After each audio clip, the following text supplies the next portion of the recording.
Morning guys, tayo pupunta sa Rizal. Actually, mamumundok tayo ngayong araw na to. May bibisitahin lang tayo mga ilang kliyente natin from Zik. Di ba? Yung mga partners natin, mga retail trade outlet partners natin. So today, ang gusto ko lang naman pag-usapan is yung mga gagawin natin changes sa ating Phoenix.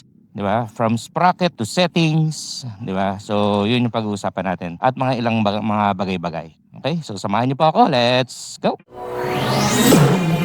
Radonly TV. Let's go!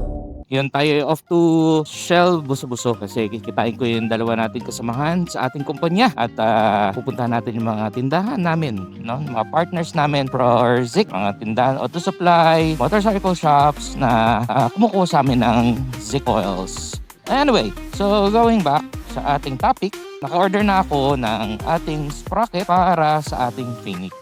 Diba? So, ngayon kasi it's 1442 ang so front is 14 and rear is 42T. Tapos meron tayong 2.35 na internal gear ratio. Kaya nag-come up to 1:7.05, no? And from my last video dun sa post assessment natin sa ating track, sabi ko nga na talagang kung sa arangkada ay maganda talaga arangkada, no? Pero mababa ang horsepower. Sabi ko nga yung nagpa-dyno ko, si Rooster ay mas mataas ang kanyang wheel horsepower nung nagpalit ako din sa kanya ng sprocket set. Kasi dati sa kanya parang ang stock niya nung nakuha ko kay JR ay kay Boss JR Catalino ay 1:5 yung kanyang ratio. Ilagay ko sa screen kung ano yung nakuha kong stock na sprocket and wala siyang internal gear. And kung di ako nagkakamali, nung nagpa-dyno ako din nung stock pa yon, ang kanyang top speed tumukod yan sa 135. Kung di ako nagkakamali, 135. So 135 dahil nga malaki yung ratio ng 1:5. Ngayon, nagpalit ako sa kanya, nagpalit ako ng rear sprocket at naging 4 point something. No? Kasi wala akong makuhang sakto para maging 4. And nung pa-dyno ulit ako, plus the new settings din, ang kanyang naging top speed ay 160 plus. Almost, actually tumungtong na 170 yan eh. Nung sinagad ko yung settings. Yun ang plano natin gawin. Gawin din dito kay Rooster. Akin naman, di naman para mag-top speed ng mga 160 eh. Akin lang ay tumaas yung wheel horsepower, no? Para mas mag-increase yung kanyang speed, diba? Kasi nung sabi ko, nung nasa racetrack, 0 to 80 ay saglit lang talaga. Nga lang, tumutukod sa 120. Kaya sa straight, medyo bitin. Alam mo, gusto mo pang itulak kaso wala eh. So yung settings ko kasi mayroon siyang flux weakening at 6,000 RPM. Pero hindi, tukot pa din. So, since nagawa ko na kay Rooster, most likely magawa ko rin dito, no? Dito kasi sobrang taas din ng ng torque, wheel torque. Ang wheel torque nito ay nasa 40 Newton meters plus. Tapos ang wheel horsepower is around 22. Kung di ako nagkakamali. Yun yung mga babaguhin, and sa gagawin natin, I'm expecting na tataas ang wheel horsepower, bababa ang wheel torque. By the way, tomorrow is starting tomorrow, no?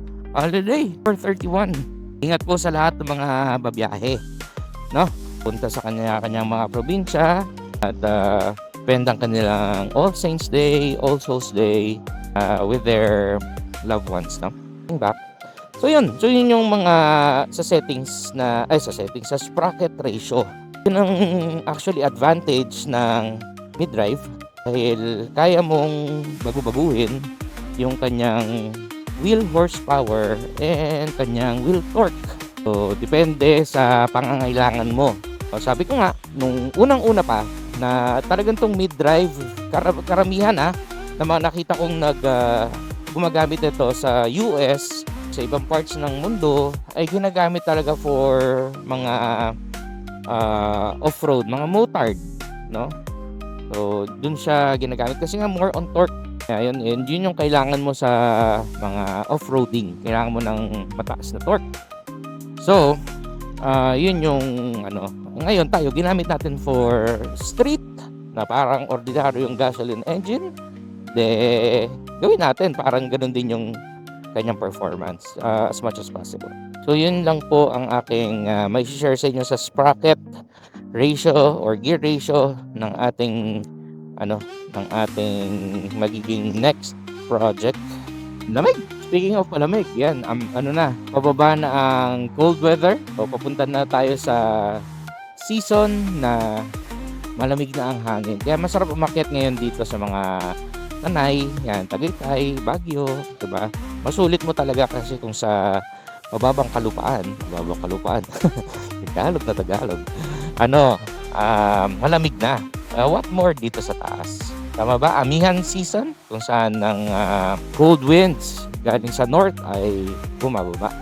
Kaya uso ngayon ng mga sipon, di ba? Trangkaso. Ay nako, mahirap pagkasakit sa panahon ngayon. Pataasan ng bilihin. Kaya ingat po tayo lahat, lagi. Kung bawal magkasakit, diba? Trabaho lang. Focus lang para sa pamilya. Tayo kompleto pala ng gamit. Backpack. Yan ang ayoko rito kay Phoenix. Kunti lang lalagyan. Kaya napilitan ako magdala ng tunnel bag and magdala ng backpack para sa ating mga tools, sa ating charger, sa ating air compressor, at kung ano pa, mga pang-ulan in case na umulan kasi ang forecast parang uulan mamayang hapon. Grabe tandaan na to. So yun. So anyway, going back. So topic number 2 ay settings. Ako may share ko lang sa inyo Ako, depende sa pupuntahan, depende kung ano yung objective ko ng araw na yun. Nagpapalit-palit ako ng settings. Meron akong settings para sa long ride. Meron akong settings for yung mga malalapit lang at kailangan kong magmadali. And meron tayong pan-track at yun, gawa ko na siya. Ngayon, dito sa atin, sa gagawin natin ngayon, actually hindi ako nakapagpalit. Sa Shell Boso-Boso na ako magpapalit. Gagawin ko yung settings ko na pang long ride. Kung saan matipid siya sa konsumo. Kasi not all the time kasi kailangan mong humataw or bumakbak. Pero hindi naman to the point na wala kang power. So yun. Kaya ako, ang settings ko talaga pag ganito, since malaki yung potential pa ng ating controller, hindi ko sinasagad. Kasi at 150 line amps and 450 phase, okay naman siya kung mananakbo ng mga ganito, patag, konting ahon yan. So kaya ginagawa ko yon. So next kong papalitan, una kong papalitan dyan is line amps and phase amps. Then papalitan ko dyan is yung gear ratios niya. Normally, ang ginagawa ko, kunyari sa track, ang track settings ko ay 100% all the way to 6,000 RPM. Kasi 6,000 RPM, siya ay may flux weakening. So, doon humihina na yung pasok ng kuryente para tumaas ang wheel horsepower. So, bababa yung torque, tataas ngayon yung speed. So, yun yung ginagawa ko. So, first, normally, ang ginagawa ko kasi is first 2 RPMs, yung 500 to 1,000, minsan hanggang 3, hanggang 1,500, ginagawa ko 100%. Yun ay pang-arangkada. Pag umarangkada ka, syempre, kailangan mo ng power. So, kaya yun yung nilalagay ko. Then, pababa na siya. Decreasing na siya by 5%. Okay, so yun, hanggang sa pinaka top RPM. Ang max RPM nito ay 8,000 as per dyno Nung nagpa-dyno ko 8,100 plus. Kaya yun yung settings ko. So normal dito sa patag, yan. Chill lang naman to, no? Mga 60, maximum 70 ganyan. Pero normal na takbuhan tulad yan sa motor. Normal na takbuhan naman kasi 40 hanggang 60 lang naman talaga. Hindi ko kailangan ng sobrang taas na power. Yung tama lang. Chill ride. Chill settings. Kasi ang habol mo kasi is range Yung makakalayo ka, di ba? Sabi ko nga sa mga una kong mga videos din, kung may pupuntahan ka at para matansya mo, at least 50% may maiwan sa'yo para meron kang baon pa uwi. diba? Kasi kung below 50% ang naiwan sa yung battery capacity, wala kang choice kundi mag-charge, diba? Sa destination mo para makabalik ka ng maayos, diba? Of course, ang hirap lang kasi, lalo na pag mababa na yung capacity, ganun din yung ang taas na rin ng sag, yung voltage drop. Yun naman yung isa kong napapansin pag mababa na, no? Below nominal. Okay, so yun yung nangyayari. Malapit na tayo sa Shell Buso-Buso.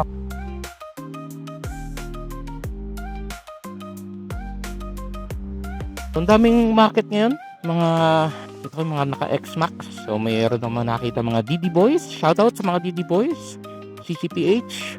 Yan, dami nila. And sana wag umulan at medyo makulimlim. And wag sana sobrang fog. At mahirap tumakbo ng basa ang kalsada. So ang kanina umalis ako ng bahay, mga nasa 79 AH, 79 plus AH. Tapos 68 ngayon, papunta dito. Then nagpalit ako ng settings. So pakita ko sa screen, so kung ano yung mga pinapalitan ko. So binababa ko yung line, binababa ko yung phase. So 150, 450 yung ginamit ko sa track current. Then yung sa ratios in speed, or sa gear ratio natin para tipid lang na may konting pantulak.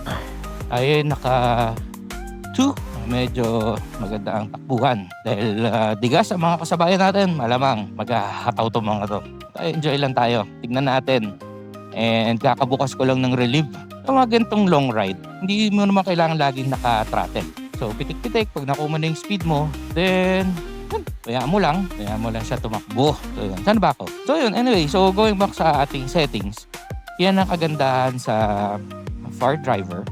And dahil sa Far Driver, meron siyang mobile app kung saan pwede mong galawin, or kung marunong kayo, galawin at subok nyo na yung settings nyo, yung mga parameters. Kasi importante yun eh. Kung magagawa mo magpalit ng settings based on what is needed, ganyan, natakbo mo na yung 60, maintain mo na yung 60. By the way, share ko lang sa inyo, nagpalit na rin ako ng rear shocks, no? Nakakuha tayo ng fully adjustable na KYB kasi mahirap maghanap ng RCB na fully adjustable. Makakakuha yung VD Premium na 350mm lang. So ayoko nang tumingala yung unit.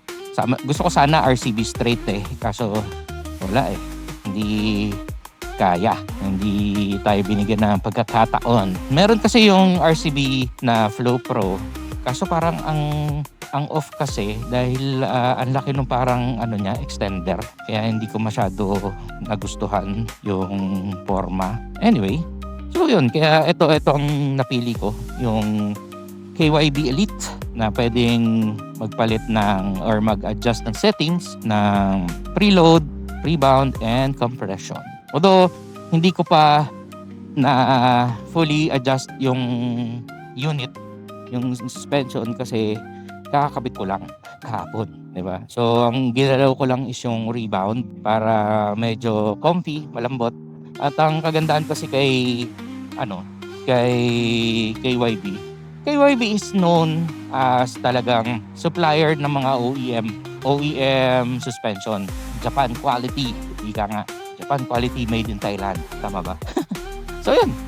Kaya yun yung napili natin na suspension. So ngayon yung takbo natin. Try natin sustain lang ng 60. So recently nagkaroon ng topic, yung pinost ni GMA ata yun. Yung tungkol sa ang e-bike ba ay kailangan ng driver's license and registration. Actually, sa akin, ako'y pro driver's license. So kailangan. Bakit? Oh yes, tama yun yung sasagutin na bakit hindi naman lahat ng may driver's license ay matino. Totoo naman yun, maraming reckless, di ba? Pero syempre, as much as possible, magkaroon ka ng license. It's because para malaman mo ang mga regulations ng kalsada. And isa pa, hindi ko nilalahat Maraming matinong e-bike rider na walang lisensya. Totoo yan, marami akong kilala. Pero kasi ito kasi yung laban natin eh. Pag kunyari may nangyari, wag naman sana. Kumbaga, may laban ka, 'di ba? Kahit papaano. Pagdating sa alam mo kung sino yung tama, sino yung mali, 'di ba? Yun yung advantage na may lisensya. Ang medyo gray area kasi sa akin. Ang hirap kasi na-generalize na naman yung word na e-bike eh. Kasi minsan pag mag-feature sila e-bike, pero makakita ka ng quad, makakita ka ng tri, 'di ba? 3 gulong, 4 na gulong, 'di ba? So hindi naman siya kaya nga bike eh, bicycle eh. 2. 'Di ba? Yun yung yung point ko, 'di ba? Yes, marami ring mga pasaway na hindi ko nila lahat again. Maraming pasaway na mga trike yung ginagawang pamasada yung mga e-bike. And totoo yan na kung bakit maraming nag-e-bike ngayon, personal use, it's because makakatipid ka talaga. In terms of yung parang monthly amortization, 'di ba? Kasi compared mo sa gasoline na 60 pesos, 58, 60, ngayon lalo na taas na ng dollar, 59.80 na ata. Talagang tataas lahat ng imported goods including ang fuel. Sa Meralco magkano? 14 pesos. Depende sa type mo, sa consumption mo, yung yung kilowatt hour mo. Ang sinasabi lang natin, kung mag-upgrade ka, yan, talagang madugo yan. Kasi battery pa lang, nandyan yung initial investment.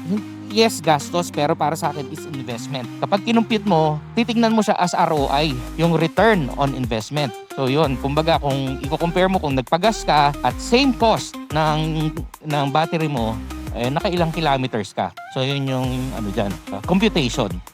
Kasi sa electric motorcycle or sa e-bike industry, upfront mahal yung sa umpisa. Pero babawi ka sa mga daily mo, monthly mo, yun yung pinagbabasihan.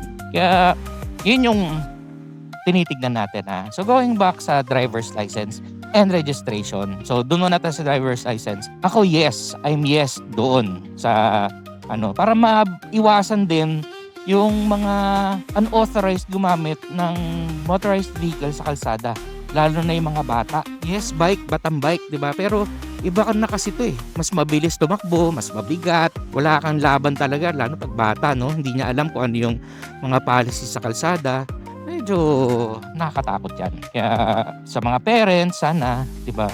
Hindi porket nakakatipid ganun. Hindi pwede niyo naman ihatid, 'di ba? Next will be yung registration. Ako I'm also pro sa sa registration because yan ang pagkakakilanlan ng ating mga unit. Sino may-ari, 'di ba? So lalo na kung saan nakawan. So at least naiiwasan yung meron kang habol din legally na yung unit, 'di ba? Yan ba ay roadworthy na sasakyan? Siyempre dadaan yan doon.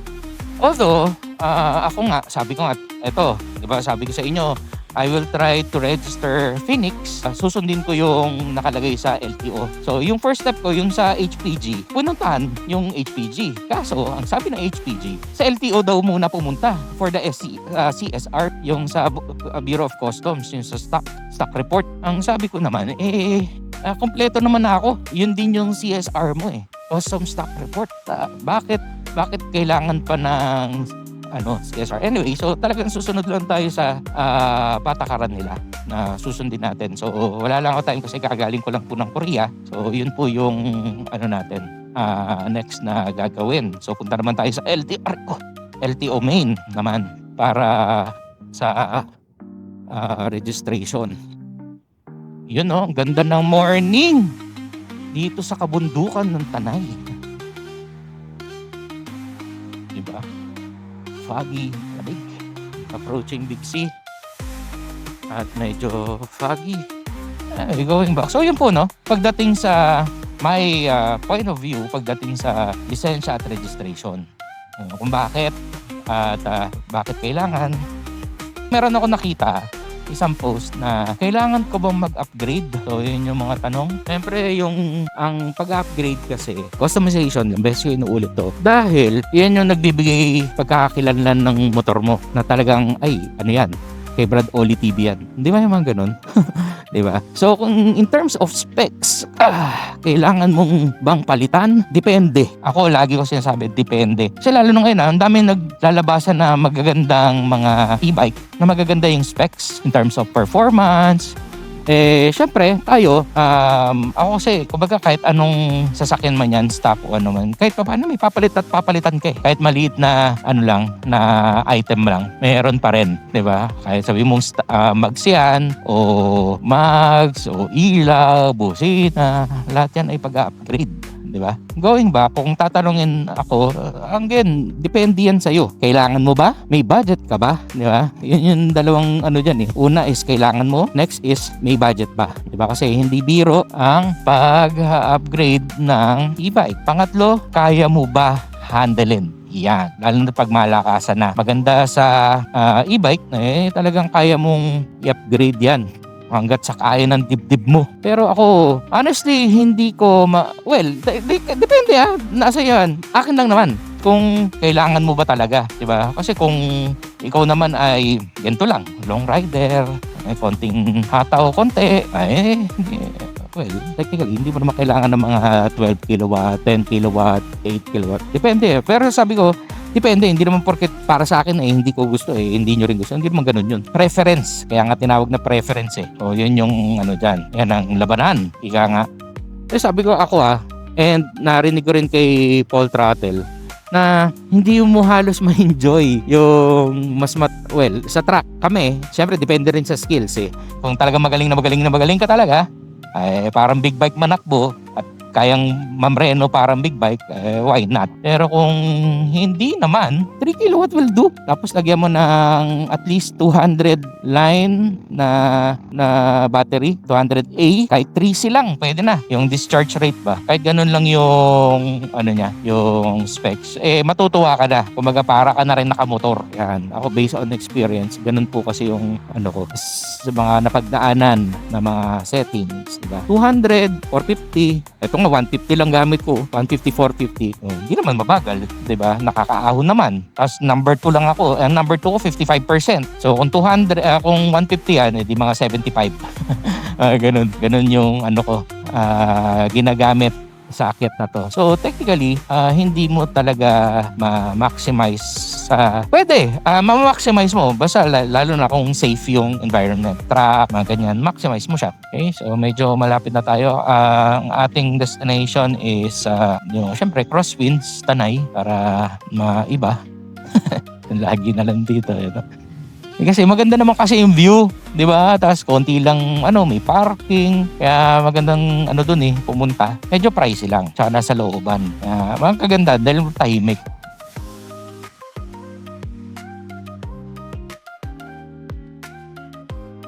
Okay, so yun. Tapos yung ating breakfast. So pupunta na tayo sa ating mga kliyente.